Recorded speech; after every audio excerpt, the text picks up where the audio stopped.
Hmm. Okej, dobrze, unmute. Dobry wieczór.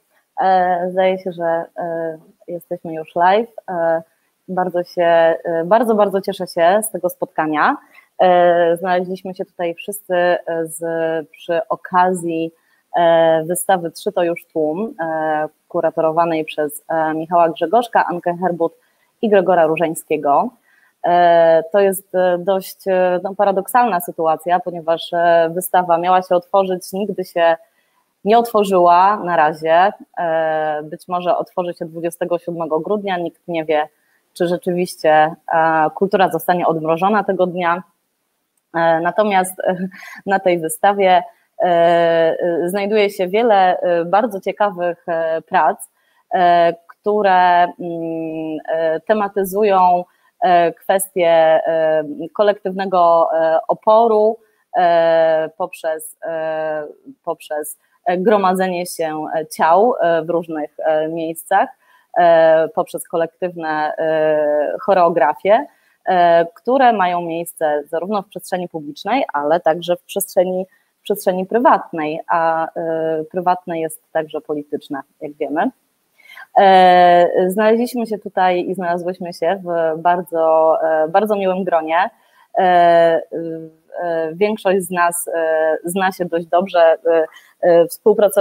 współpracowaliśmy przy różnych okazjach, czy to artystycznych, czy aktywistycznych, czy w jakichś różnych działaniach na przecięciu tych dziedzin. I są z nami Ania Nowak, która jest performerką i choreografką, Agata Kubis, która jest, oczywiście te opisy nie wyczerpują absolutnie wielu talentów i przestrzeni działania naszego gościa i gościń. Agata Kubis jest fotografką, dokumentalistką, ale także aktywistką na rzecz praw kobiet i społeczności LGBTQIU+. Julia Krywicz, która jest artystką wizualną, choreografką, jest też Ukrainką, i Daniel Kotowski, który jest artystą wizualnym, performerem, ale także znakomitym edukatorem. I korzystając z tej okazji, że znaleźliśmy się tutaj i jesteśmy live w tych paru okienkach, a ktokolwiek nas ogląda, możemy być pewni, nie widział wystawy Trzy to już tłum, w tym naszym małym tłumku 5 osób. Chcielibyśmy też przybliżyć prace, które zostały wybrane i są pokazywane na tej wystawie. I zaczniemy może od Ani Nowak. Tak się umówiliśmy, że prace zostaną zaprezentowane w słowach ich autorek i ewentualnie może będziemy o nich potem też rozmawiać. Aniu, nie słyszymy Cię. Chcesz, Marianka, żebym też powiedziała coś o kontekście powstania tej pracy, bo on jest może istotny?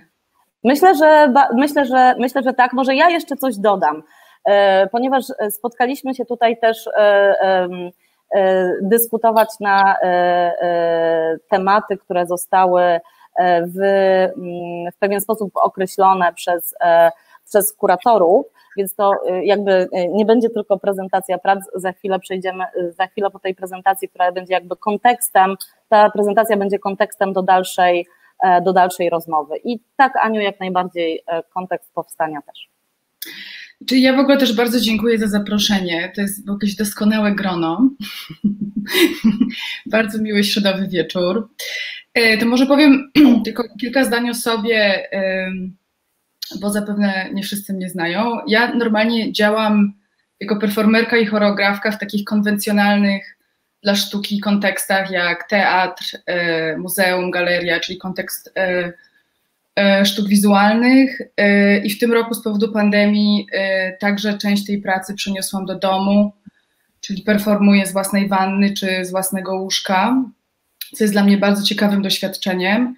I ogólnie w mojej praktyce choreograficznej i w moich produktach choreograficznych z jednej strony zajmuję się czymś takim, co można by nazwać jakby językiem fizycznym, czyli takimi pozornie miękkimi jakościami czy praktykami, jak wszystko, co ma związek z intymnością, dotykiem, trudnością troski. Mówię to dosyć świadomie o tych trudnościach troski, bo nie chciałabym posługiwać się tym słowem jako takim wytrychem, żeby w ogóle mówić o współczesnym, jakby o współczesnym trendzie w sztukach czy wizualnych, czy scenicznych. Jakby interesują mnie te wszystkie zagięcia i trudności związane z tym, co to znaczy być dla siebie, być dla kogoś i współbyć z innymi. Więc to jest taka jedna rzecz, która mnie zajmuje, a druga rzecz to jest faktycznie praca z językiem, z mową i z tekstem. I w ostatnim czasie pracuję dużo, w ostatnich latach pracuję z takimi normatywnymi formatami jak, nie wiem, przemówienie, odezwa, manifest, próbując w jakiś sposób, próbuję pracować z czymś takim, co postrzegam jako autorytet wiedzy i wytwarzania wiedzy, próbując jakoś wygrać je bądź przegiąć je na swoją stronę czy na swoje własne potrzeby. I myślę, że jakoś tak po omacku i intuicyjnie próbuję się w tej pracy z tekstem zajmować czymś takim jak, nie wiem, próbuję się opierać binaryzmom i temu naszemu przyzwyczajeniu do myślenia według podziałów na to, co jest normalne, co jest nienormalne, co jest zdrowe, co jest niezdrowe, co jest dobre, co jest złe, co jest wygodne, co jest niewygodne. I ogólnie zajmują mnie takie różne tematy jak, no jakby jako choreografka zajmuję się w dużej mierze ucieleśnieniem, jak już mówiłam, tematami troski, tematami seksualności, choroby i trudnych sojuszy. Też trudnych sojuszy w naszych społecznościach, naszych queerowych społecznościach, tego, co jakby skrótowo gdzieś nazywam podziałami na lewicy. I też ta praca, którą przedstawiam na tej wystawie, której nikt nie widział, to jest praca, to jest wideo, które zostało jakby początkowo powstało jako performance na żywo, w warunkach bardzo cieplarnianych i bardzo wygodnych, mimo że w takiej wersji, jak jest ono pokazywane na wideo, ma ona charakter i faktycznie taki zadzior aktywistyczny. Może przyznam się, że ta praca to jest jakby zlecenie z jednego z berlińskich teatrów, który akurat miał duży festiwal na temat queerowej przeszłości i przyszłości i zlecił pewnej grupie queerowych artystów związanych z Berlinem stworzenie 10-minutowego, oni to nazywali Manifestos for Queer Future, czyli manifestu na queerowe przyszłości. I to w zasadzie się odbyło jako taki wieczór varieté na scenie teatru, gdzie my po prostu wychodziliśmy jedna po drugiej i prezentowaliśmy te manifesty. Więc jest dla mnie dosyć ciekawe to, co się stało z tą pracą w przeciągu 1,5 roku i co to znaczy, kiedy ta praca jest pokazywana czy na żywo, czy jako w formie wideo w Polsce, bo zdarzyło mi się w zasadzie w tym roku pokazać ją w kilku miejscach w Warszawie, w Zielonej Górze, w Poznaniu, w internecie.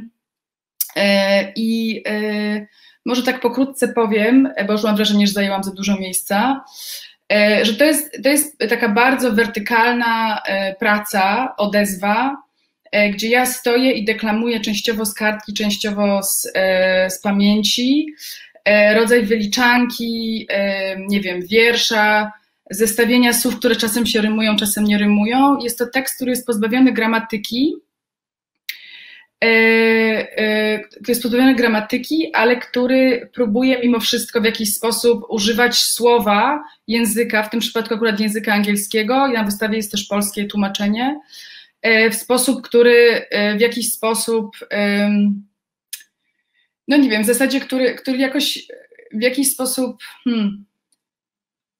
naderwałby te nasze przyzwyczajenia co do tego, czym jest aktywizm albo czym jest taka prostolinijność i bezpośredniość.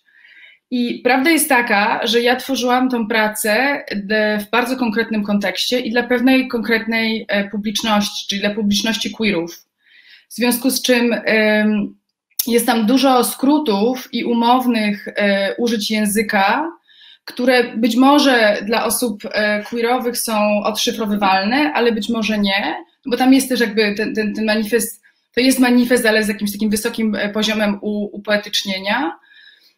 I dlatego myślę, że w Polsce w obecnej sytuacji i przy wszystkich tych przewrotach, które dokonują się w tym roku i szokujących przemianach, ta praca, w której jest też pewne takie nasilone i naleganie na używanie pewnych słów, na przykład te słowa to są takie słowa, takie angielskie słowa jak fuck i dyke, czyli nie wiem, pedał i lesba, tak jak to zostało przetłumaczone.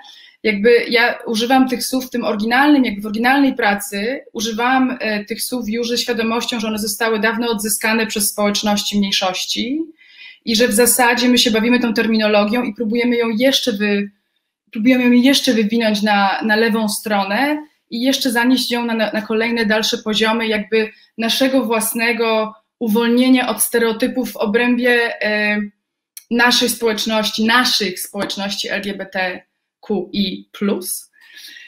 Natomiast faktycznie dostałam taki feedback i to jest w pewien sposób gdzieś wzruszające i istotne, że mimo wszystko w tych kontekstach, w których pokazywałam to w Polsce, na przykład te dwa słowa konkretnie, mają taki wydźwięk bardzo emancypacyjny i bardzo wojowniczy i bardzo konfrontacyjny. Więc nie wiem, co jeszcze mogłam powiedzieć o tej pracy, to jest po prostu, nie wiem, 13 minut mojego skandowania na różne tematy, także na takie, nie wiem, niekoniecznie szeroko na razie komentowane, znaczy oczywiście komentowane w naszych społecznościach, tematy, smaczki i grzechy, jak nie wiem, mam wymienić kilka, nie wiem, homonormatywność gejów,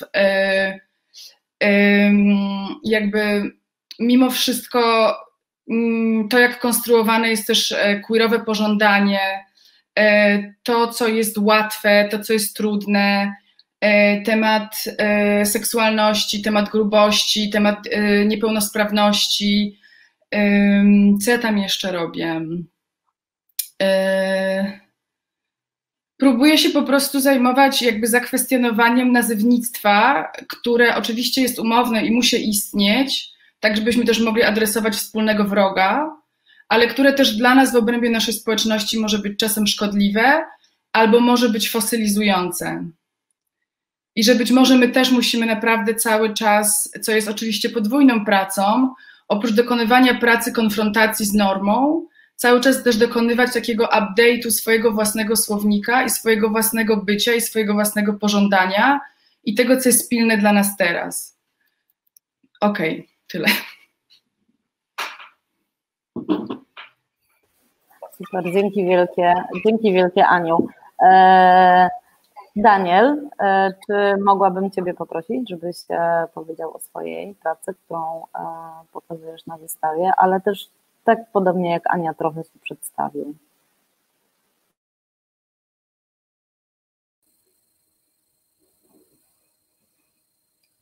Witam wszystkich, dobry wieczór. Cieszę się ogromnie, że mogę uczestniczyć w tym spotkaniu. Wspaniała grupa, faktycznie. Nazywam się Daniel Kotowski. Jak widzicie, migam.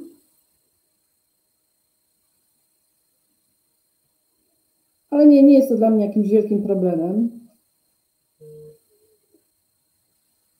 Nie mam problemu z tym, że ja migam, że wy mnie słuchacie przez tłumaczkę, to jest ok.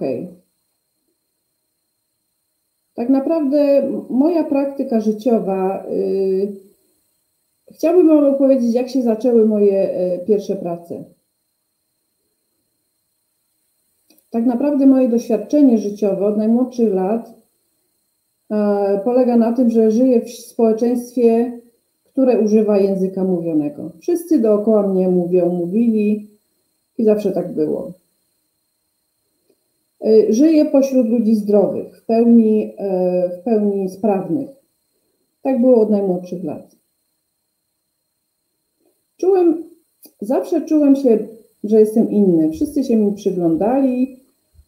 Nie rozumiałem do końca, o co w tym wszystkim chodzi, dlaczego tak jest. Czułem, że jestem ok, ale inni mnie nie tak postrzegali. Potem przyszedł czas, kiedy to zrozumiałem. Zaczęłam czytać książki, zaczęłam też czytać o biowładzy. Biowładza to jest dla mnie temat, który pomógł mi zrozumieć, dlaczego jest podział między normalnością a nienormalnością. Wszyscy wokół są normalni, a okazało się, że ja nie jestem normalny. Wtedy jakby to pojąłem i zrozumiałem. Bardzo często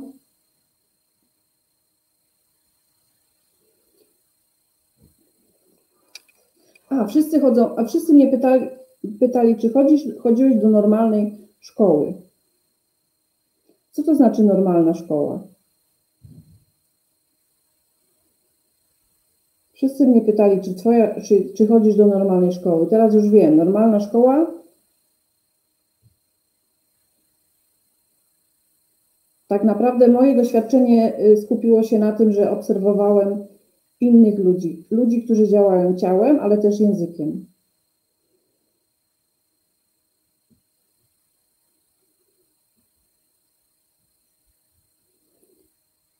Moje prace są silnie związane z tym, co ja przemyślałem.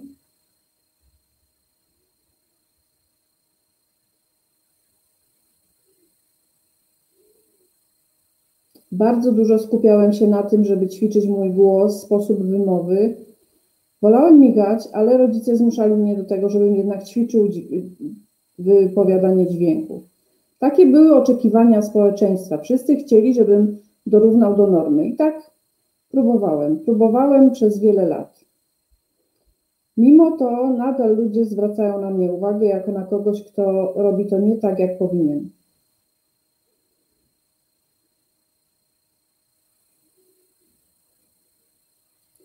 Zdecydowałem się na stworzenie czegoś takiego, skoro społeczeństwo wymagało ode mnie mówienia, powiedziałem OK, zajmę się mówieniem w takim razie.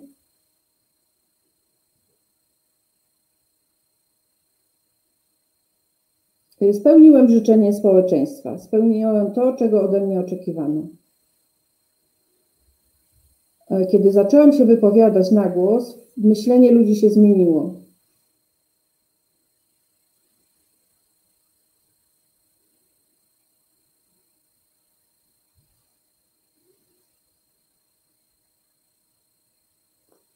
Nie ma filmu? Chciałbym pokazać film.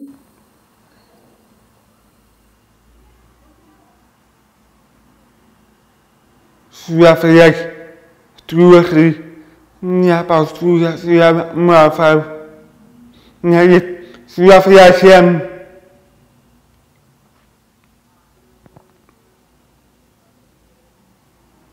Człowiek, który nie poczuje się mocą, nie jest człowiekiem.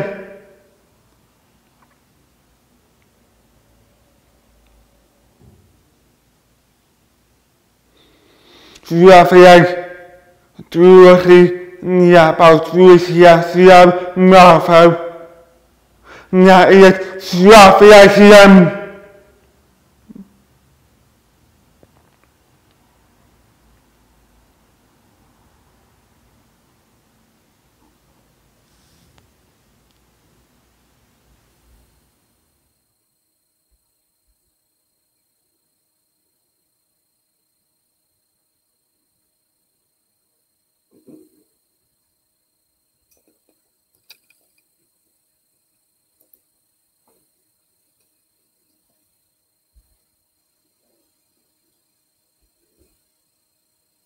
Daniel mówi, że w tym filmie powinien być dźwięk. Jest to możliwe, żeby go uruchomić?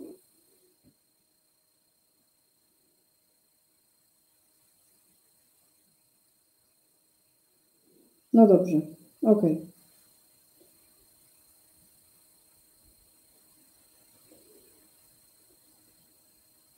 W tym filmie dźwięk jest bardzo ważny, tak mi się wydaje, bo bez dźwięku to trochę nie ma sensu, ale OK, wytłumaczę Wam. Człowiek, który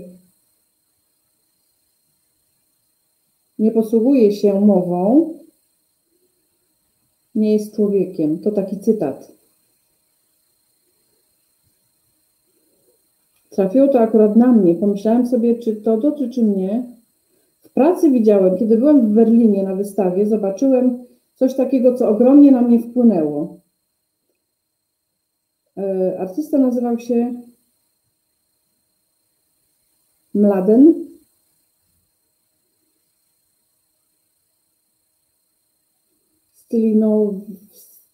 Stylinowicz. Jego praca nazywała się Jeśli nie znasz języka angielskiego, nie jesteś artystą. To było dla mnie szokiem i od razu przyszło mi do głowy coś takiego. Przecież ja jestem artystą, zajmuję się tym zawodem od lat, ale jeśli nie znam angielskiego, to papa, to już nie jestem ważny. Od razu przyszło do mnie to stwierdzenie, jeśli ja nie mówię, to papa, skoro nie mówię, nie mam dostępu do grupy artystów, nie jestem ich częścią. Rzeczywiście podstawa człowieczeństwa to jest komunikacja, to jest używanie słowa na co dzień.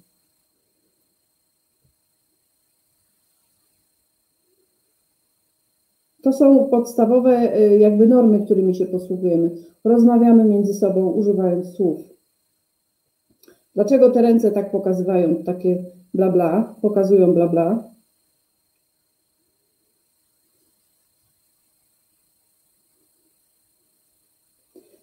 To jest taki gest, który my głusi pokazujemy między sobą, jeśli ktoś mówi bzdury. Bla, bla, bla, bla, po prostu gada bzdury. Czasami politycy używają takiego słownictwa. Jeżeli czyjaś wypowiedź jest bardzo wartościowa, tego nie używamy. Ale tak naprawdę my jako głusi nie wiemy, czy ktoś mówi bzdury, czy mówi normalnie, jeśli to nie jest przetłumaczone. Nie wiadomo, to zależy od tego, jaki jest odbiór przez innych ludzi. Czasami jest tak, że ktoś używa wartościowych słów, ale niewyraźnie i wtedy jest pomijany. Czasami ludzie się starają bardzo, ale to nie wychodzi. Nie wszyscy chcą ich słuchać, nie wszyscy ich rozumieją. Czasami jest źle, czasami dobrze, bardzo różnie. To tyle właściwie o mojej pracy. Nie wiem, czy to wyjaśniłem wystarczająco dobrze, ale dziękuję bardzo. No ja myślę, że znakomicie. Ja też jestem bardzo zaskoczona, że no nie było tego dźwięku, bo to jednak dla osób słyszących jest to rzeczywiście kluczowe, żeby usłyszeć tą pracę. No ale cóż, nie mamy na to. Tak? Ten cytat, który tam się powtarzał, on był podstawą tego. Człowiek, który nie posługuje się mową, nie jest człowiekiem. Tam ciągle było to powtarzane i to miało znaczenie. Tak. Tak, ale wydaje mi się też, że w Twoich pracach jednak dźwięk Twojego głosu i jednak wypracowywanie tej przestrzeni dla Twojego głosu i to napięcie pomiędzy jakby właśnie słyszalnością, niesłyszalnością jest jakby też bardzo ważne i ta warstwa dźwiękowa jest też na pewno dla nas ważna. Dzięki, na pewno wrócimy do tych wszystkich kontekstów. Teraz no, robimy taką rundkę, no, jak to inaczej zrobić? No, musimy zrobić rundkę. Może następna praca, o której byśmy sobie posłuchali, może trochę porozmawiali, to będzie praca, w której brała udział Julia Krywicz i brałyśmy w niej udział razem. Na różne sposoby, więc możemy trochę opowiedzieć o niej razem. To jest praca listy, rekonstrukcja performance'u Tadeusza Kantora, którą grupa 11 osób, a tak naprawdę było to 10 osób, które przeniosły ten transparent w dniu 8 maja tego roku w kontekście mających się odbyć w Polsce wyborów korespondencyjnych i pierwotnie na tym transparencie był napis żyć nie, przecinek umierać. W realizacji tej pracy brało udział 11 osób, tak bardzo nie chciałabym nikogo pominąć. Była to Julia Krywicz, Marta Czyż, Michał Frydrych, Julia Minasiewicz, Paweł Żukowski, Janek Możdżyński, Weronika Zalewska, Magda Drągowska, Julia. Chyba tyle, tak. Tak. I ja. Z tą pracą też związana jest, też w pewien sposób jest związana Agata Kubis.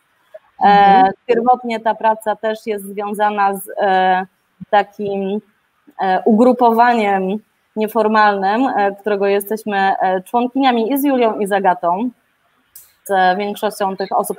Właśnie, jeszcze Karolina Grzywnowicz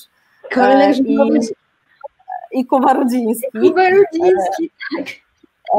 Kuba Rudziński, który jest autorem fontu Transparent, który został wykorzystany w tej pracy. I co chciałam powiedzieć? No i chciałam powiedzieć, że większość osób, które podjęły się tego działania, jest zrzeszona w takiej nieformalnej grupie artystyczno-aktywistycznej Konsorcjum Praktyk Postartystycznych, ale nie wszystkie osoby.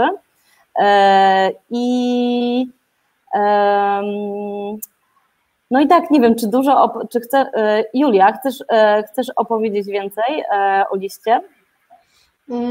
No możesz wspomnieć o tym, co konsekwencją była tego listu, bo ja uważam, że ta praca była, jakby sama akcja i praca polegała nie nawet na stworzeniu tego listu, i nawet nie przenoszeniu go od poczty głównej do Sejmu, tylko że to, co się wydarzyło później, tak, to znaczy mandaty policyjne od policji, później kary sanepidowe, i ta solidarność i to wsparcie, które otrzymaliśmy od społeczeństwa, zebraliśmy 100 000 złotych w 3 dni. I ja myślę, że to właściwie ta akcja i ta praca polegała na tej solidarności, która była nie tylko wewnątrz naszej grupy, ale społeczeństwa jakby, tak? I pokazała, że możemy działać razem. To było dla mnie jakby najcenniejsze w tym.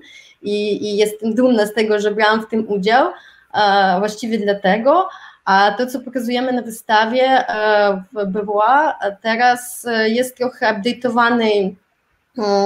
update'owane hasło pod wydarzenia teraźniejsze, w sensie to co się odbywa teraz, bo mieliśmy wyrobić kopię ekspozycyjną na tą wystawę i już przygotowaliśmy tą Żyć, nie umierać, ale w jakimś momencie uświadomiliśmy sobie, że właściwie jest teraz strajk kobiet i to, co możemy teraz jakby od siebie dać, to co się odbywa teraz. A ja tylko powiem szybko o sobie, bardzo szybko, o tym, czym ja się zajmuję, bo jestem artystką, jestem fotografką i pochodzę tak z Ukrainy, ale mieszkam 10 lat w Polsce. Tutaj otrzymałam stopień magistra i zostałam w Polsce. I właściwie jakby jestem migrantką nadal i na przykład kiedy robiliśmy ten list, oczywiście, że ja zawsze jestem, tak jak wspominała Marianna, jestem też w konsorcjum praktyk postartystycznych i zawsze gdzieś tam chce mi się działać aktywistycznie i robię to. I zrobiłam jakąś tam swoją akcję w Ukrainie wcześniej. nawiązując do języka takiego postkolonialnego, który nadal używa się w języku polskim w stosunku do Ukrainy, to znaczy mówienia na Ukrainie, tak samo jak na Litwie, na Słowacji i wydaje się mi, że ten język już przestarzał, wydawało mi się i wydaje mi się tak i jestem teraz w tym pewna, natomiast rok temu robiąc tą akcję wydawało mi się też, że to jest zrozumiałe, bo od jakiegoś czasu to słyszałam i sama byłam jakby w niezgodzie z tym, jak przyjechałam i uczyłam się języka polskiego, niezgodzie z tym zwrotem, ale ponieważ nie miałam odwagi i nie miałam jeszcze takiej pewności siebie, będąc Ukrainką i możliwe, że ja czegoś nie rozumiem, natomiast po 10 lat uważam, że zrozumiałam dobrze ten kraj i to społeczeństwo i na przykład czasami mówię, że jestem asymilowaną migrantką i ostatnio usłyszałam, że właściwie jeżeli mówi się asymilacja w stosunku do migrantów, to znaczy, że nie jest dobrze, powinna być integracja. I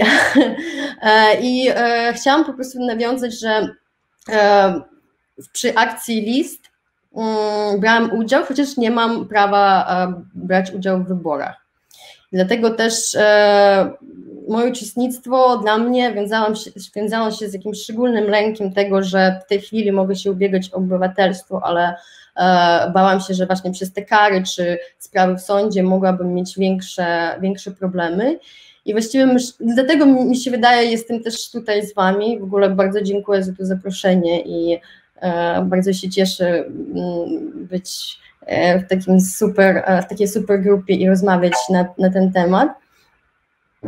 I wracając do tego, że moje ciało jakby w sensie to, że ja byłam uczestniczką tej akcji i na początku wiązało się z jakimś też lękiem dla mnie własnym i nawet odchodziłam będąc tam i uprzedzałam, że trochę się boję i jednak zostałam i bardzo się cieszę z tego powodu, bo to też otworzyło dla mnie jakieś własne inne spojrzenie na to, co ja sama robię.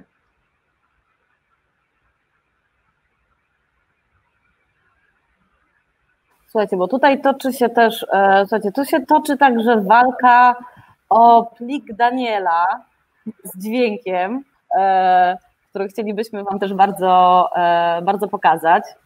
I dostaję informację, że jeszcze chwila, więc tak naturalnie po prostu toczymy tą rozmowę. Ja myślę, że do wielu wątków rzeczywiście wrócimy jeszcze. Wprowadziłam jakby króciutko Agatę. Na wystawie też jest prezentowana fotografia Agaty. Ja myślę, że też niezwykle ciekawy kontekst niezwykle ciekawy kontekst aktualnie. Kwestia powołania archiwum protestów publicznych. I Agato, czy powiedziałabyś 2 słowa na temat swojej praktyki i też na temat właśnie archiwum protestów publicznych? Cześć wszystkim, miło mi się tu z Wami spotkać. O tyle to jest fajne spotkanie z Wami, bo tak jak już Marianka wspomniałaś, trochę gdzieś na ulicy przy okazji Waszych akcji, które robicie, spotykamy się równolegle. Ja jako fotoreporterka, dokumentalistka wsparciowo zawsze staram się być przy różnych akcjach, zresztą od ponad dekady dokumentuję wszelkiego rodzaju, nazwijmy to szeroko wolnościowe akcje na ulicy, demonstracje, czy też jakieś zupełnie inne też sytuacje, które się dzieją. Później pewnie jak dojdziemy trochę też do tematu, który jest częścią tej wystawy, opowiem o takich oczekiwaniach i stawiania siebie, ale też oczekiwania do osoby, która jest fotoreporterką, która ma być obiektywna i jednocześnie trochę ma wyjść ze swojej skóry, porzucić swoje tożsamości na rzecz tegoż właśnie wymyślonego obiektywizmu, dla mnie wymyślonego.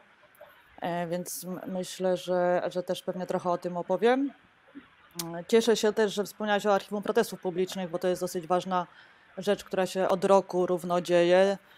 Dzięki Rafałowi Milachowi, który jakby uruchomił cały ten proces, gdzie zdjęcia poza takim obiegiem prasowym mają też służyć chociażby na rzecz właśnie artystów i artystek, żeby mogli też korzystać z tych zasobów, które dostarczamy i chociażby, nie wiem, do jakichś swoich prac artystycznych wykorzystać. Będzie nam bardzo miło. To zdjęcie akurat jest z października, z pierwszego dużej demonstracji po ogłoszeniu Trybunału dotyczącego aborcji.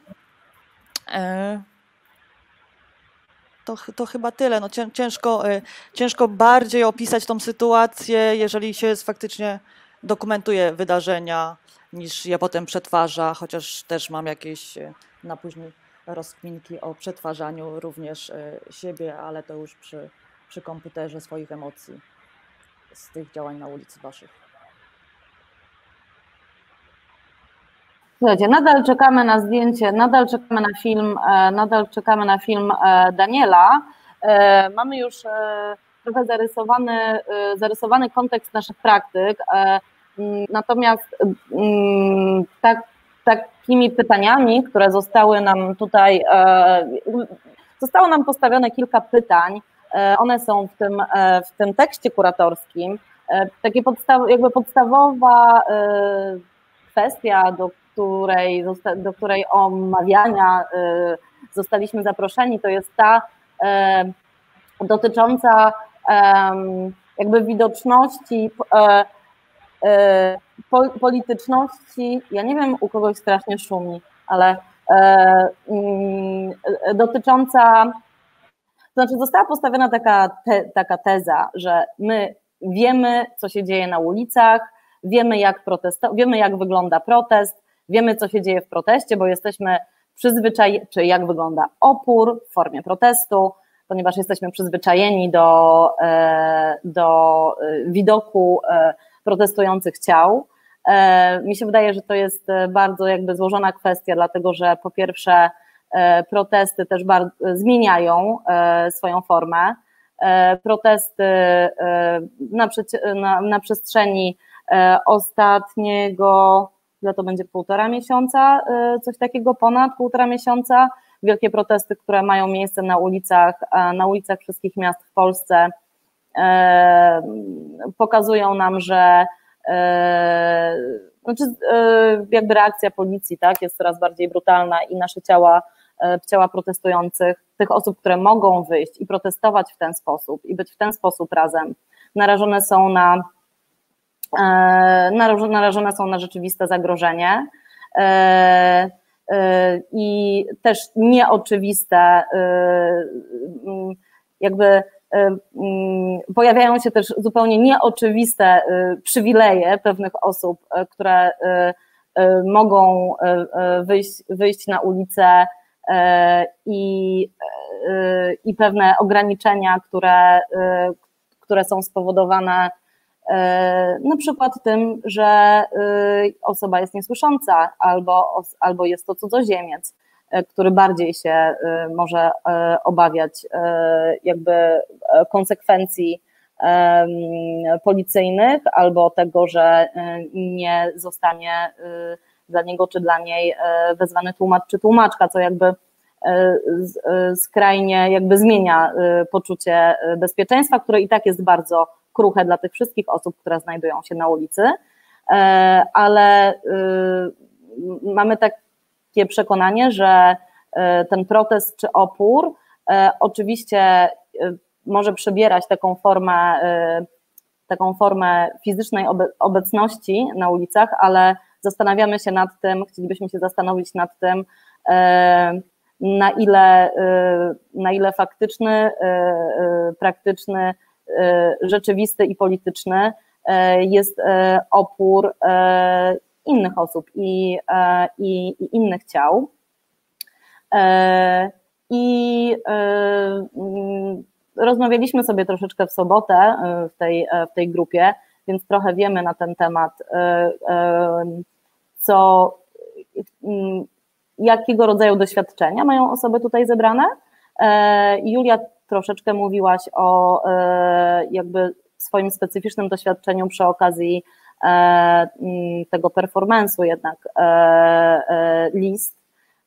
Ja sama pamiętam, że bardzo się o Ciebie martwiliśmy w tej sytuacji.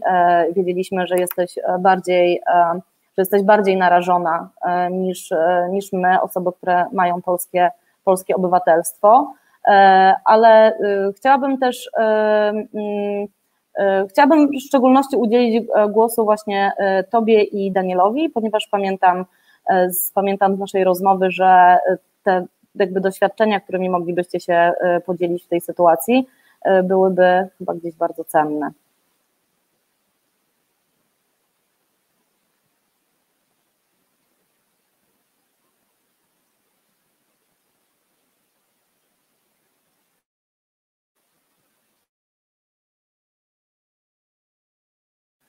Wszyscy zostaliśmy zmutowani. Daniel.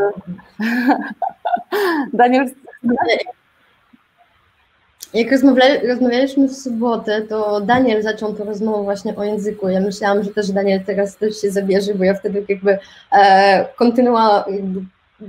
kontynuacją była moja wypowiedź.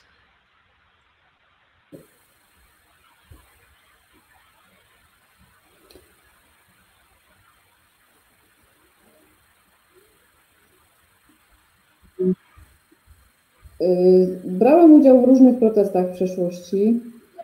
Tak naprawdę zacząłem mocno się angażować w 2016 roku, to był wtedy czarny protest, to chyba był 16 rok, to wtedy wszystko się zaczęło. Miałem poczucie, że byłem, no może niekoniecznie bezpieczny, ale policja nas nie atakowała, czułem się ok. Nie było problemu, policja była, ale miałem pewność, że jestem bezpieczny. Teraz widzę, że czasy się zmieniły, mamy rok 2020, widzimy, że sytuacja się zmieniła i od razu nakłoniło mnie to do refleksji. Mam też wiele obaw. Zastanawiam się, czy brać udział w protestach, czy nie. Co będzie, jeżeli zostanę zaaresztowany lub zatrzymany? Przecież policjanci nie znają w ogóle języka migowego. Być może będę uznany za przestępcę. Nie będę w stanie się bronić. Jeśli zostanę skuty, a moje ręce będą z tyłu, to już zupełnie nie będę w stanie nic powiedzieć. Niby mam prawo do tłumacza, ale ten tłumacz nie przyjdzie od razu, wiadomo. Być może po 3 dniach, zgodnie z ustawą. Tak naprawdę nigdy od razu tłumacz nie jest dostarczany dla osoby niesłyszącej. Obawiam się więc problemów komunikacyjnych. Ja na przykład znam język polski, natomiast jest wiele osób głuchych, dla których język polski jest językiem obcym i mają ogromne problemy z nim. Wiele osób głuchych czuje się niepewnych, używając języka polskiego, natomiast no, na szczęście ja z tym nie mam większych problemów.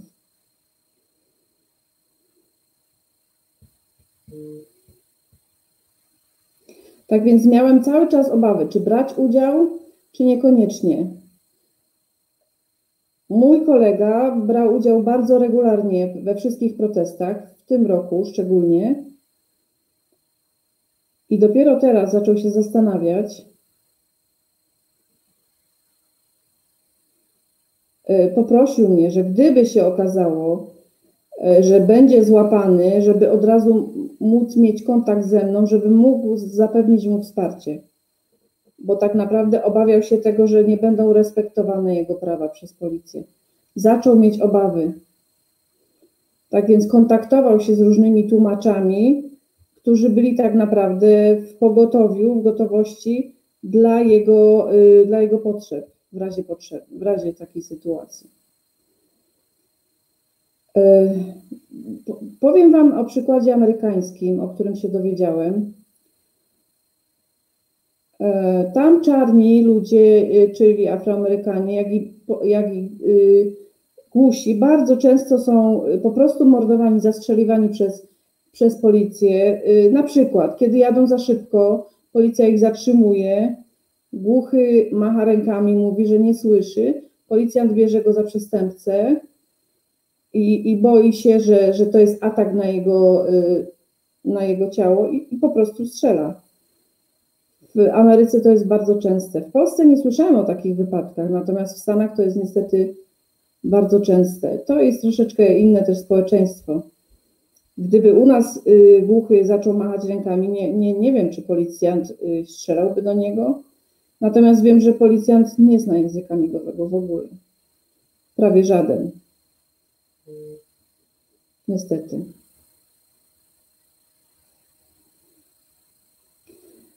Tak więc mam pewne obawy, jeśli idzie o uczestnictwo w protestach.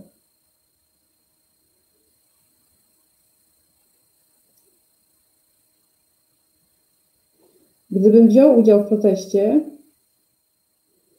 ja tak naprawdę moim protestem są moje performance'y. Ja czuję, że to jest przestrzeń dla mnie, przestrzeń bezpieczna, w której mogę się wypowiedzieć. Zawsze się zastanawiam nad miejscem, gdzie będę pokazywał moje prace. Czuję, jeśli to jest teren jakiejś instytucji, czuję, że moje gesty będą bezpieczne, że nie spotka mnie z żadnej ze stron żaden atak. Jeśli bym wziął udział w proteście politycznym, trudno mi powiedzieć, że to jest miejsce bezpieczne dla mnie. Jeśli pokazuję swoje przemyślenia i swój sprzeciw jako artysta, to ma wielki wpływ na ludzi i to jest troszeczkę inny kontekst. Wiadomo, że ludzie w różny sposób odbierają moje prace. Próbowałem też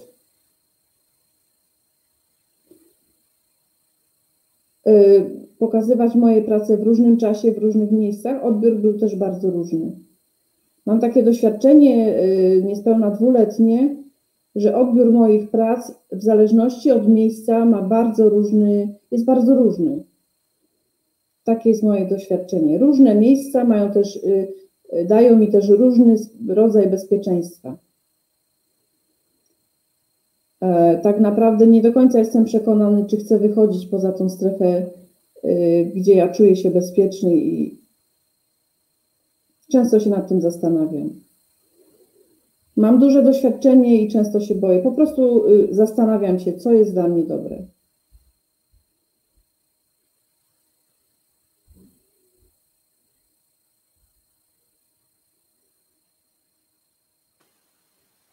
Julia, czy jakoś tak naprawdę nie chcę rozdzielać tego głosu i wolałabym, żebyśmy sobie po prostu porozmawiali, ale zwracam uwagę na Ciebie, czy może chciałabyś coś dodać? No, ja tak samo po prostu chciałam powiedzieć w kontekście Daniela też tak samo w tej chwili i wcześniej tak naprawdę, mimo tego, że zawsze byłam politycznie zaangażowana i tak samo na Majdanie, jak byłam w Ukrainie, i chciałabym tak samo angażować się w Polsce, natomiast zawsze z tyłu głowy mam, że mam trochę inną sytuację, tak, że nawet teraz to jest taka ciekawostka śmieszna, moja mama chyba ogląda i dzisiaj szerowałam taką informację o moich kolegach, ukraińskich artystach z Charkowa, którzy mieszkają teraz w Zielonej Górze. I zrobili akcję na rzecz migrantów, ustawili urny dla głosowania dla cudzoziemców w Zielonej Górze na głównym placu i to było w czasie wyborów też bardzo podobna sytuacja, która była u nas z listem. Podjechała policja i było im zarzucone, to był lipiec, to był dzień przed wyborami, ale w czasie wyborów prezydenckich, zarzucone im nielegalne zgromadzenie, chociaż to były tylko 2 osoby, którzy stali z taką urną z napisem do głosowania dla cudzoziemców. I w tej chwili ja po prostu chciałam też trochę nawiązać do tego, szerowałam i moja mama zobaczyła i myślała, że znowu brałam w czymś udział, i prawdopodobnie znowu mam jakieś problemy, a ona się bardzo martwi o to, żeby nic się nie stało, wiadomo, jak każda mama, ale chodzi o to, że na przykład jeżeli chodzi o odbiór moich prac, odbiór na przykład tej akcji, którą zrobiłam w Ukrainie, to bardzo często też dostałam jakieś tam nieprzyjemne wiadomości prywatne i dużo, ale dostawałam taki ogólny feedback, nie wszyscy oczywiście, ja mówię o ten zły feedback, że po prostu nie rozumiem języka polskiego i że swoją naukę powinnam zacząć od tego, żeby poprawnie pisać swoje imię, nazwisko po polsku, z J i z CZ krywić na końcu. Ja też chciałam to zaznaczyć, bo ten temat akurat w mojej grupie zagranicznych artystów, którą teraz robię, jest bardzo aktualny, bo non-stop każdy z nas prawie codziennie spotyka się z tym problemem, tego, że ktoś napisze albo napisze niepoprawnie i nie w celach tego, że nie wie, tylko po prostu spolszy to imię, nazwisko. I ja chciałam tutaj zaznaczyć, że to jest też bardzo ważna rzecz i to jest może odrębny trochę dyskurs, ale mam poczucie, że nadal, chociaż jestem tutaj 10 lat, nadal muszę jakoś walczyć o jakieś takie małe rzeczy, małe szczegóły na takim podstawowym życiu, tak? Tak samo jak powiedziałam w Ukrainie, to okazuje się, że nie, po prostu nie znam języka polskiego, ktoś mi powinien nauczyć, jak ja mam się mówić, albo ja powinnam się nauczyć, jak ja mam sama się pisać, to znaczy, jak mam sama się nazywać. Więc jakby to są takie rzeczy, które nadal, chociaż też chcę zaznaczyć, jestem emigrantką z przywilejem, bo przyjechałam tutaj mając tak zwaną kartę Polaka, co umożliwiło mi na przykład studiowanie tak samo jak na tej samej podstawie, co Polacy mogą studiować na akademii, a jeżeli jesteś obcokrajowcem, nie mającym żadnych połączeń z Polską i przyjeżdżasz, i to z krajów wschodnich oczywiście, przyjeżdżając do Polski na studia, na przykład do Akademii Sztuk Pięknych, płacisz 10 000 euro w porównaniu jakby i nie masz prawa studiować za bezpłatnie, więc jakby od razu zaznaczę, że miałam pewien przywilej od początku, więc jakby i wiem, że nie wszyscy to mają teraz, a mamy bardzo dużą falę ukraińskiej migracji ostatnich lat, nie tylko ukraińskiej oczywiście, ale chodzi o to, że nawet na tym poziomie, na którym teraz jestem, poziomie, w sensie tej sytuacji, w której jestem 10 lat tutaj, ale nadal mam borykać się z jakimiś małymi problemami związanymi z moją tożsamością, z tym, kim ja jestem i kto jak mnie widzi, bo bardzo często jest tak, że ludzie jakby mi opowiadają też o mnie, w sensie kiedy zrobiłam akcję w Ukrainie, dostałam taki też komentarz od mojego znajomego, który powiedział, że z tym się zgadza i absolutnie się zgadza, ale jeszcze jest taki moment, że czy jest jakieś inne słowo na słowo Ukrainiec. I to mnie zdziwiło. Pierwszy raz coś takiego słyszałam. I okazuje się, że w języku polskim Ukrainka, Ukrainiec ma jakby jeszcze drugie trochę znaczenie, w tym takie określające trochę nie tylko narodowość, ale też jakby podejście, że Ukrainiec zrobi to i to weszło już w taki język potoczny. Nie wiem, czy wy słyszeliście o czymś takim? No jakby nawet teraz to mi też dotyczy. Ja chyba nie rozumiem do końca. Nie? Że nie.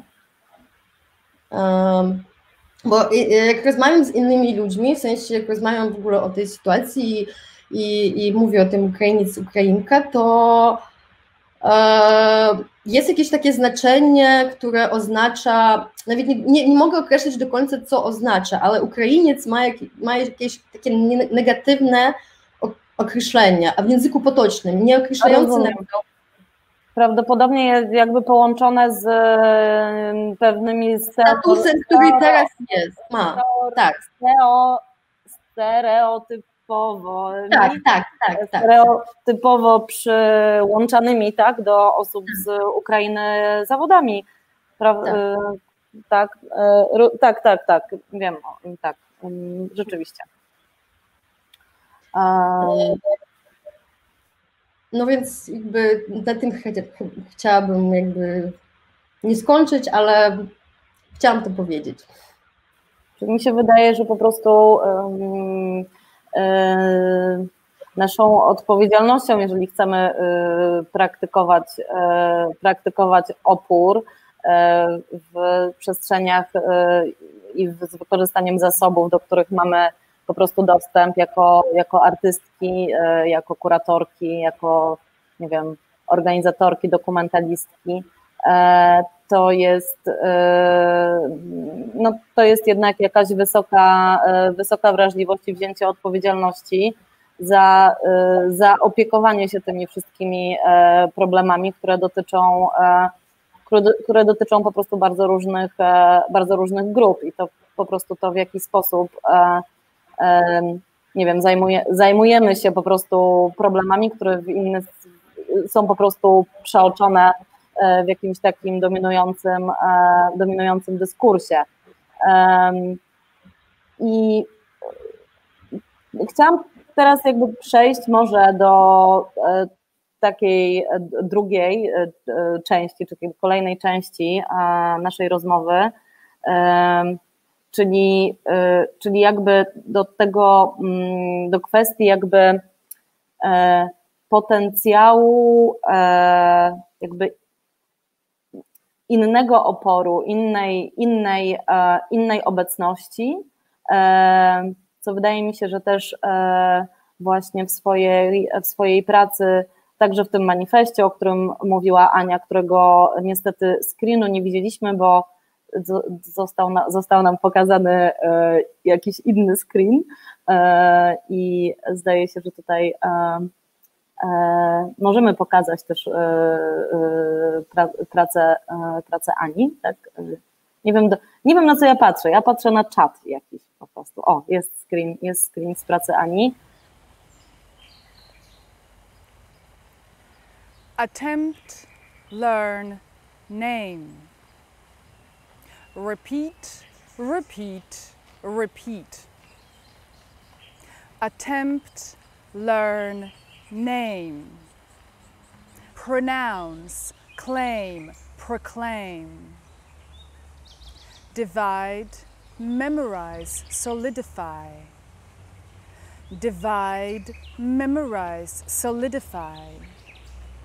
Ponieważ Ania w swojej pracy jakby tematyzuje ten i powiedzmy słaby opór, trudne sojusze i mi już się tak po prostu tutaj cisną na usta te słowa, tak?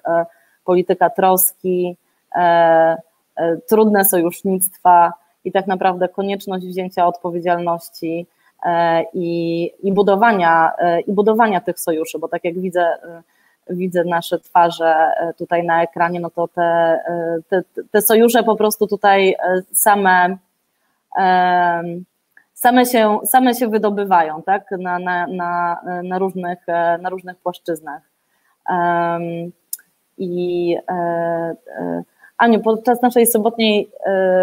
naszej sobotniej rozmowy wspomniałaś o świetnym tekście Sick Woman Manifesto, czy Sick Woman Theory. Czy zechciałabyś nam trochę więcej o tym powiedzieć i też tak.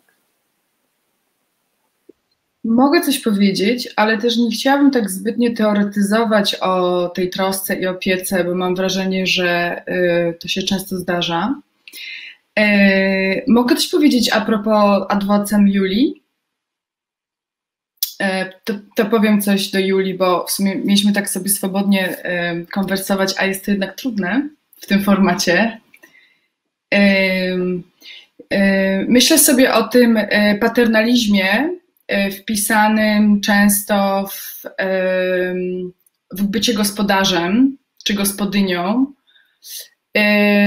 Nie wiem, czy to, co mówię, w jakiś sposób jest w stanie, że tak powiem, zatoczyć krąg w jakiś sensowny sposób, ale myślę sobie o tym też w tym, co jak Marianka mnie przedstawiłaś, jako specjalistkę od mówienia o trudnych sojuszach i użerania się z trudną pracą troski, do tego stopnia, że jakby sama oczywiście nie wiem, jak to robić i ciągle popełniam fejle w tej kategorii. Myślę, bo ja chciałam w zasadzie powiedzieć trochę a propos tego, co mówiła Julia o tych wszystkich takich jakby szarych strefach albo mrocznych aspektach tego, co w naszych społecznościach i nie tylko może oznaczać bycie blisko, troska, matkowanie, zapraszanie, ułatwianie, bycie gospodynią. Jakby ja oczywiście nie chcę porównywać mojej sytuacji z sytuacją Julii, gdyż nigdy nie byłam imigrantką w Polsce. Jestem imigrantką w Niemczech, która żyje w kompletnym bąblu anglojęzyczności, w związku z czym ja z kolei, jako osoba, która bardzo sprawnie porusza się angielskim, więc nie chcę się nad sobą użalać, niemniej jednak też jakby podlegam pewnej hegemonii języka angielskiego, czyli teorii feministycznej po angielsku, teorii queerowej po angielsku, amerykańskiego, czy w ogóle jakiegoś takiego anglosaskiego podejścia do problemu genderu, problemu rasy. Zwłaszcza problem rasy jest interesujący jakby dla mnie, osoby, która dorasta w super białym, homogenicznym społeczeństwie i tego teraz jak na poziomie języka nie popełniać agresji, mikroagresji czy takich jawnych wykroczeń w kontekście też tego wszystkiego, co wydarzyło się w tym roku z Black Lives Matter i co w zasadzie jakby w tym roku te protesty były tak kolosalne, ale wiadomo, że ten ruch działa od lat. I też w tym tekście Johanny Hedwy, o którym mówisz, Marianka, teoria chorej kobiety, ona jakby zaczyna od takiego wyznania, że w 2016 odbywały się nieopodal u niej na dzielnicy, odbywały się manifesty Black Lives Matter i ona akurat miała rzut swojej choroby chronicznej, i w związku z czym nie była w stanie iść na te protesty i nie była w stanie opuścić łóżka. I potem cały ten tekst jest w zasadzie o tym, jak rozumiemy polityczność, jak rozumiemy prywatność. Dzięki feministkom drugiej fali wiemy, jak to rozumiemy, ale też jakby co mimo wszystko potocznie dzisiaj się uważa za działanie i za aktywność, a co się uważa za pasywność. Ja nie chcę tutaj za dużo o tym mówić, bo ja mimo wszystko na dzisiaj jestem białą osobą w pełni sprawną fizycznie, która jest w stanie iść na protest i która, znaczy ja po prostu próbuję w ostatnich latach poprzez też pracę z osobami, czy projekty z osobami, które utożsamiają się jako osoby z niepełnosprawnością, jakby to, co próbuję robić, to być może nauczyć się trochę od tych osób czegoś o czasie, czegoś o tym, czym jest właśnie aktywność, pasywność i czym ewentualnie może być alternatywna forma protestu, czy w ogóle wypowiedzenia się przeciwko albo wypowiedzenia się w swoim imieniu, jeśli na przykład twoją jedyną formą kontaktu ze światem zewnętrznym, bo większość czasu spędzasz w łóżku, jest Instagram, Facebook i inne tego typu technologie.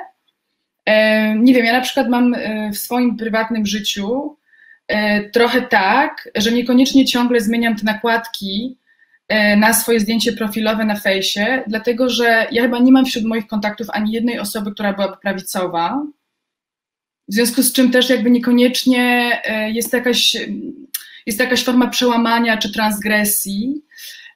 Wolę to robić trochę inaczej, być może z innych powodów, też większego przywileju niż Daniel, też gdzieś tam deleguję te tematy aktywności i aktywizmu do działalności artystycznej, licząc się z tym, że ma to zasięg trochę mniejszy, bo ta działalność często jest bardziej elitarna, gdyż siedzi w instytucjach, do których niekoniecznie chodzą osoby, które pójdą masowo na protest.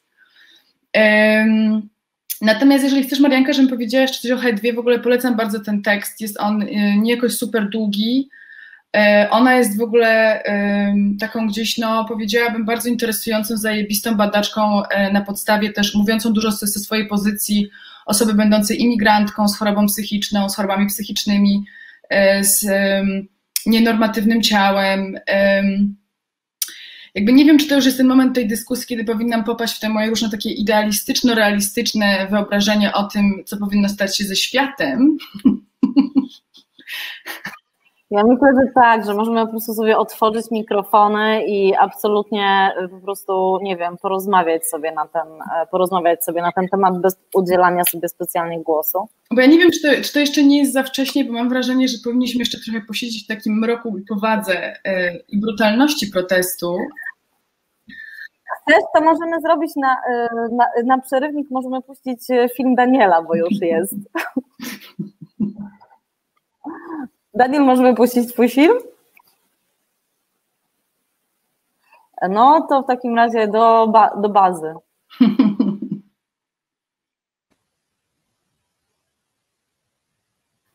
On jest znów bez dźwięku.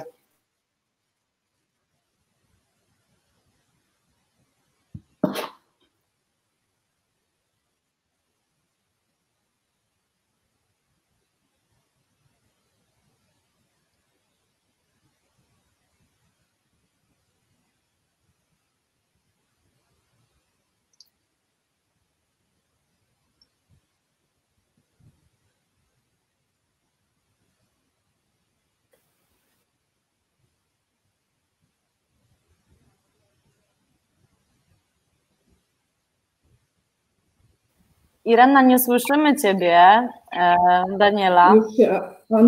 Już się unmutowałam. Chciałem coś powiedzieć. Okazała się figa z makiem znowu. Miałem nadzieję, że się uda, a teraz po prostu wyrażam nadzieję, że uda się otworzyć tą wystawę i po prostu wszyscy będą mogli zobaczyć moją pracę.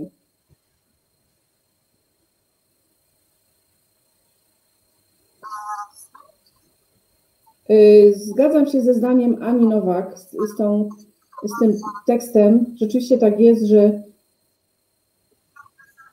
mam wiele osób nienormatywnych wśród z mojego towarzystwa.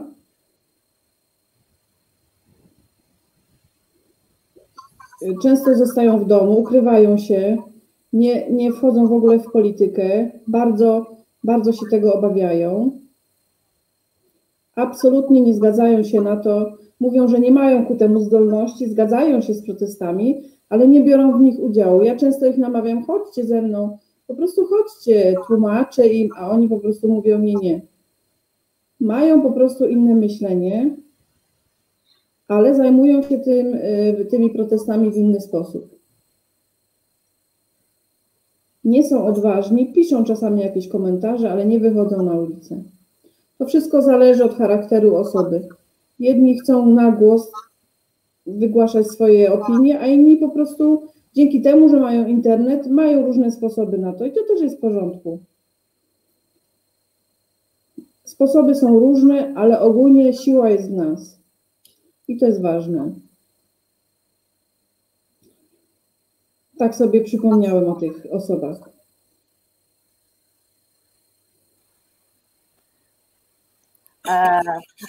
Trochę może od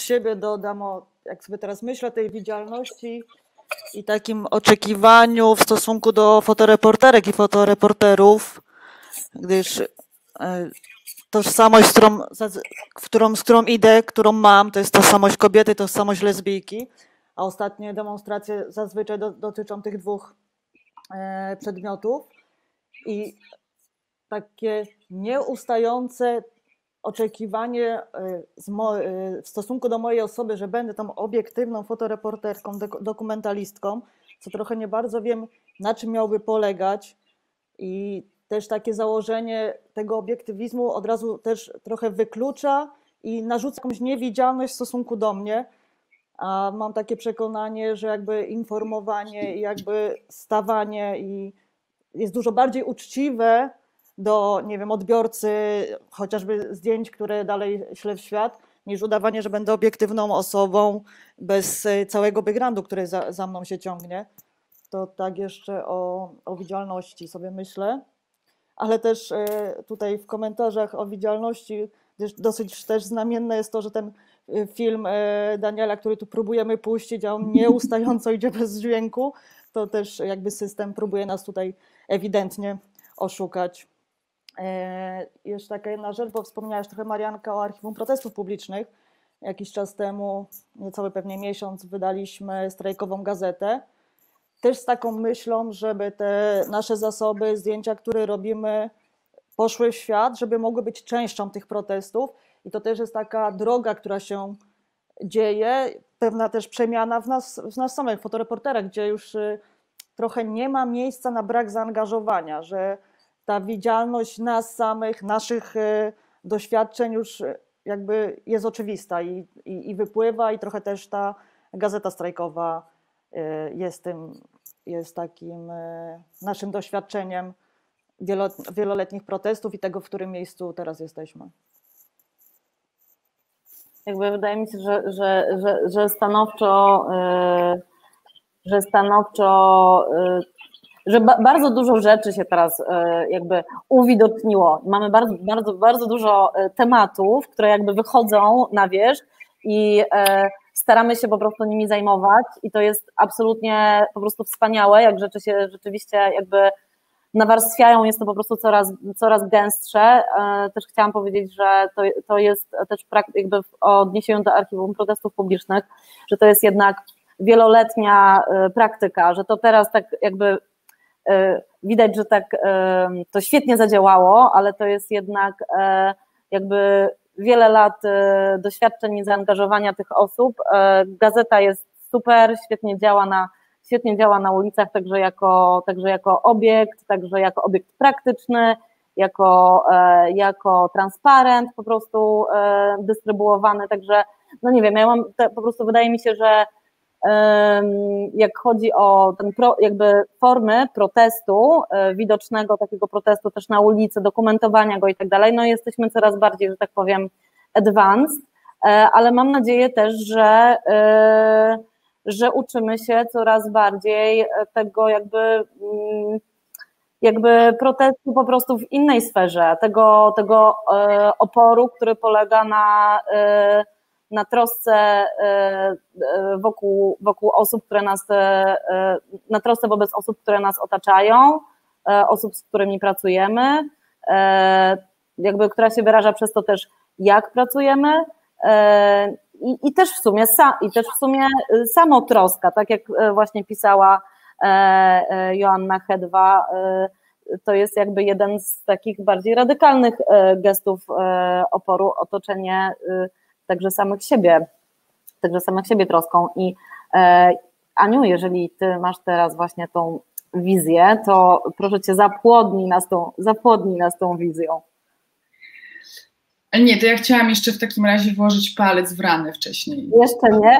No bo wiecie co, ja sobie też tak myślę, że tak jak na przykład jest coraz więcej głosów w sprawie czynienia sztuki i kultury bardziej dostępnymi dla osób z niepełnosprawnościami, które jak wiemy są szerokie, jakby ten taki ikoniczny obraz osoby na wózku inwalidzkim to jest tylko jeden przejaw nienormatywności. Myślę też o osobach niesłyszących, myślę o osobach niewidzących, że w jakim stopniu ta gazeta strajkowa mogłaby być dostępna dla osób niewidzących, nie? Czy też jakby próbuję powiedzieć, że ta praca związana z dostępnością informacji jest olbrzymia. Jakby my, osoby, jakby, które posiadają wszystkie te zmysły i możliwości ciała w pełni bądź w dużej mierze rozwinięte, co na przykład nie znaczy, że jesteśmy w pełni zdrowe psychicznie na przykład. Jakby to jest bardzo rozbudowane, nie? To jest wielowarstwowe. Jakby gdzieś bierzemy za dane, że faktycznie jest mnóstwo informacji, mnóstwo się dzieje, natomiast jest cała masa osób właśnie, które, no powiem wprost, osób z niepełnosprawnościami, które jakby mają inny dostęp do tego wszystkiego, co jest naszą pracą artystyczną.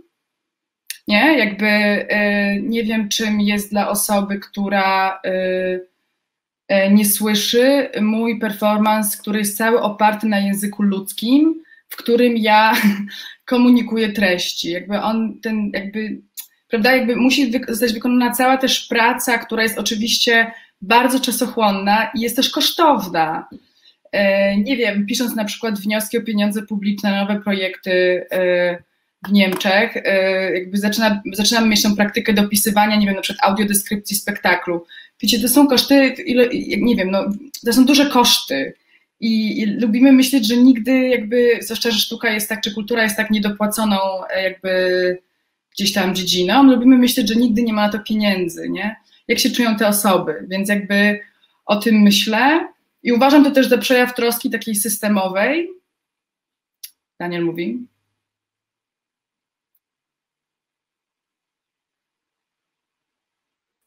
Nie słychać Cię, Irena. Teraz.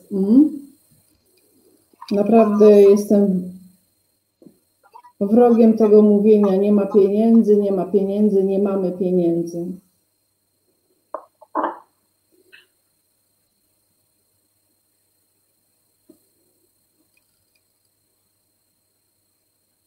Jest takie słowo uprzywilejowany, tak. Wszyscy myślą, że my jesteśmy uprzywilejowani, ale to nieprawda.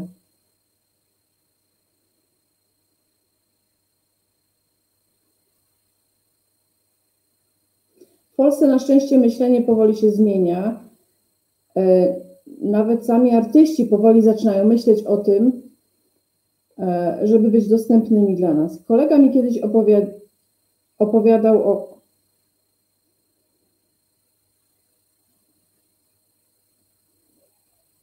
Adelina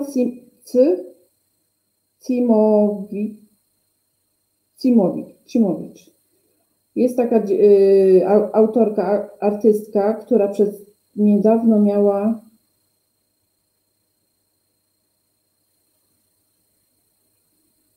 przepraszam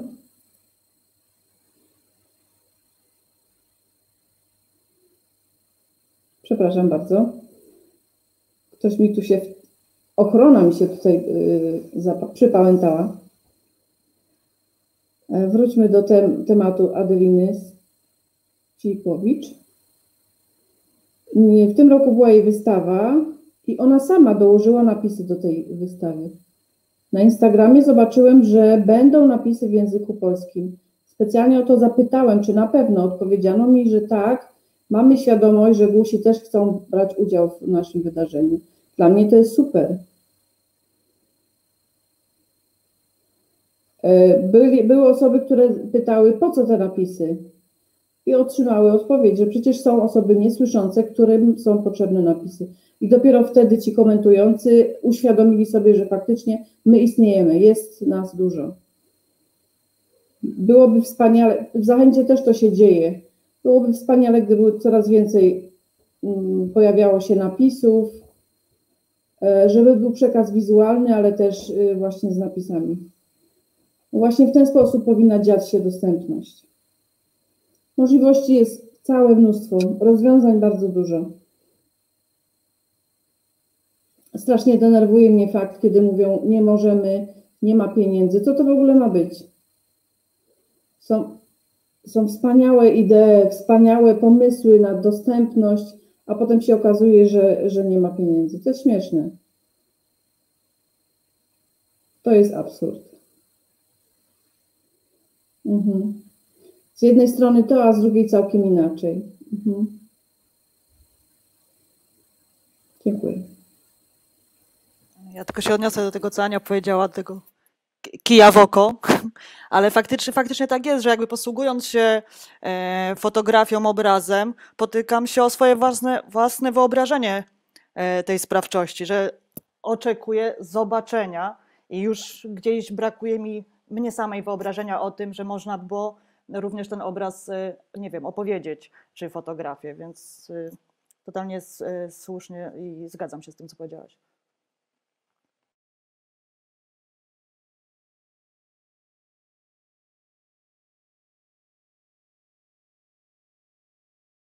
Ja tylko taki mały komentarz do tego udostępniania. Bo słyszałam od moich koleżanek z działu edukacji w Zamku Jazdowskim, że zdaje się, że nawet jest jakieś takie prawo wprowadzone teraz, żeby bardziej udostępniać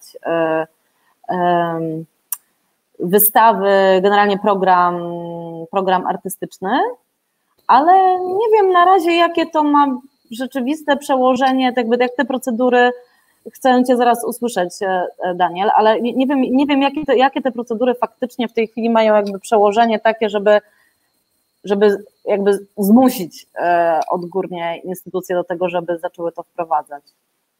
Może wiesz coś więcej na ten temat?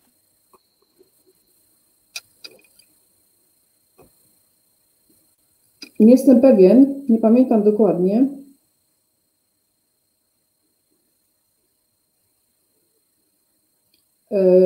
Tak naprawdę kiedyś instytucje same, w zależności od swojej woli, były dostępne lub niedostępne. Teraz chyba od 2019 chyba wyszła taka ustawa, nie pamiętam jej nazwy. Dzięki tej ustawie powstał obowiązek, żeby instytucje były dostępne. Głównie instytucje kultury zostały do tego przymuszone. Byłem zdziwiony,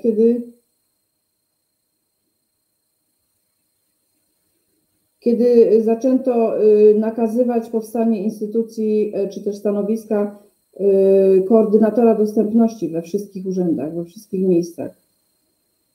Dostałem też maila w tej sprawie, że jeżeli jakaś instytucja jest niedostępna, mam prawo ją zaskarżyć.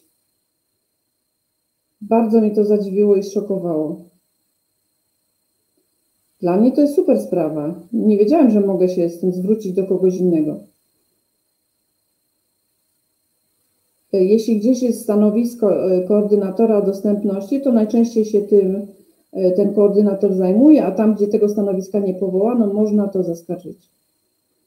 Ale temat dostępności jest bardzo szeroki. Na razie się to otwiera, wygląda, że będzie coraz lepiej. Zobaczymy, jak te zmiany pójdą. Na razie to idzie dość dobrze w tej chwili. Słuchajcie, mi się wydaje, że to jest super ważne po prostu, żeby o tym mówić i po prostu tą świadomość jakby szerzyć wśród kolegów, koleżanek w po prostu grupach, z którymi po prostu pracujemy, to jest jakby na maksa ważne, a ponieważ zostało nam 7 minut, to ja już nie mogę się doczekać na jednak wizjonerskie expose Ani Nowak.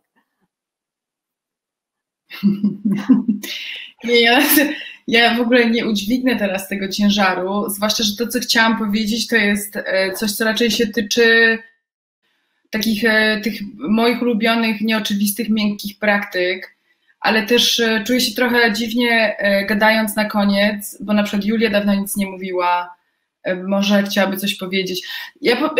Ja po prostu chciałam tylko powiedzieć to, o czym jakby zawsze gadam, i jakby o czym też szybko powiedziałyśmy ostatnio, jak się spotkaliśmy w tym gronie. Jakby Hedwa pisze w tym swoim Sick Woman Theory czy manifesto, gdzie ona też wylicza, kim może być ta tytułowa chora kobieta, nie? Że to nie jest tylko kobieta chora, że nie jest faktycznie chora kobieta tylko, to jest cała masa osób, które można wpisać w tą kategorię. I ona pisze pod koniec bardzo proste i szokujące zdanie, że jej zdaniem najbardziej antykapitalistyczną formą protestu jest dbanie, troszczenie się o innych i dbanie, troszczenie się o siebie. I teraz ja mam dosyć krytyczne podejście do kategorii self-care'u, bo jakby o wiele bardziej interesuje mnie coś takiego jak shared care, czyli jakby dzielona, łączona troska niż troszczenie się o siebie, gdzie osoby, które mnie znają, wiedzą, że ja w ogóle mam wielkie upodobanie w troszczeniu się o siebie. Natomiast jest faktycznie coś solipsystycznego i bardzo takiego prosystemowego, w złym tego słowa znaczeniu, żeby zbytnio skupiać się tylko na siebie, zwłaszcza w takim czasie jak teraz. I może po prostu tylko chciałam pokrótce powiedzieć na koniec, że jest dla mnie coś takiego fundamentalnego w tym, żeby kobiety oraz mniejszości, wszelkie, czyli cała masa ludzi, w jakiś zaangażowany, wspólny i dzielony, łączony sposób pracowała z tymi pokładami tego, co chyba teraz nazywa się to stresem mniejszościowym, tak? Z tym, jak wszelkiego rodzaju traumy, poczucie inności, poczucie skrzywdzenia, tu można wymieniać, w ogóle wpływają na nasze własne poczucie własnej wartości i przez to na to, jak my możemy jakby w ogóle działać w przestrzeni publicznej, jakby o wiele trudniej jest działać w przestrzeni publicznej, nie będąc białym, heteroseksualnym mężczyzną, po prostu dlatego, że cała moja socjalizacja przebiegła w stronę tego, abym ja nie czuła się pewnie w przestrzeni publicznej. W związku z czym jakby moja praca też artystyczna polega na tym, że jak de facto sobą i moimi sojuszniczkami i sojusznikami dokonuję rodzaju autoterapii, aby móc zagarnąć trochę tej przestrzeni. Na przykład forma, jaką to przybiera u Agaty Kubis, jest o wiele bardziej w pewnym sensie radykalna i wprost. Natomiast no, nie wszyscy jakby różne osoby w różny sposób dealują ze swoim, nie wiem, poczuciem małości czy bezbronności. I gdzieś tam uważam, że to jest bardzo duża praca też wokół czegoś takiego, co taka amerykańska czarna autorka Adrienne Maree Brown nazywa aktywizmem przyjemności. Nie wiem, czy znacie tą doskonałą pozycję, która tylko dlatego, że jest napisana przez czarną kobietę o nienormatywnej praktyce seksualnej i ciele, w jakiś sposób wzbudziła moje zainteresowanie.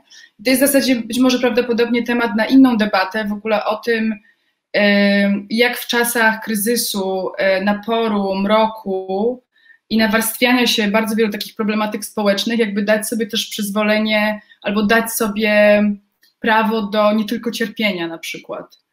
Nie? Ale to jest jakby, ta książka Pleasure Activism jest ciekawa i jest gdzieś tam bardzo koncentruje się na takich właśnie przyjemnościach ciała i tego, jak można to zaprząść w walkę o sprawiedliwość społeczną. No.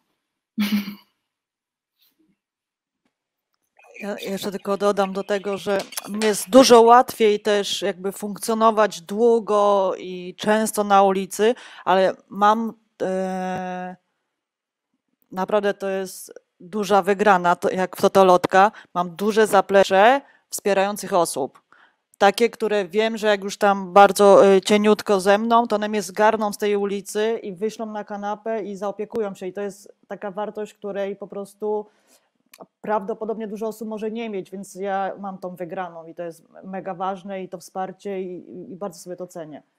Znaczy ja zauważyłam w ostatnich jednak czasach, że w takich trudnych czasach, no mamy teraz takie jakby laboratorium po prostu kruchości tutaj w naszym kraju i po prostu w pewnych kręgach i że jakby jednak ta prawdziwa jakby kultura troski, właśnie ta rzeczywista po prostu polityka troski ma faktycznie obserwuję jej, to już nie jest tylko teoria, to jest rzeczywista praktyka, po prostu uczymy się tego od siebie nawzajem, jakby wstępem do tego jest na pewno jakby szczerość, zaufanie, budowanie właśnie tych sojuszy, wiara w to, że te sojusze są możliwe, hojność, wdzięczność i te wszystkie właśnie piękne rzeczy, którymi możemy siebie obdarzać. Tak nawiązując do tego, co powiedziała Agata, ja też będąc jakby w różnych opresyjnych jakby sytuacjach też obserwuję jakby swój przywilej, ale to jest też kwestia jakiejś, nie wiem, pracy po prostu ze sobą i jakby świadomości tego, gdzie się jest. Kochani, została nam, kochane i kochany, została nam 1 minuta dla zachowania po prostu higieny i naszych ciał i umysłów i osób, które są tutaj teraz z nami. Nie będziemy specjalnie przedłużać, ale chciałam jednak oddać Wam jeszcze raz głos, bo może coś jeszcze chcecie dodać, ale już na koniec.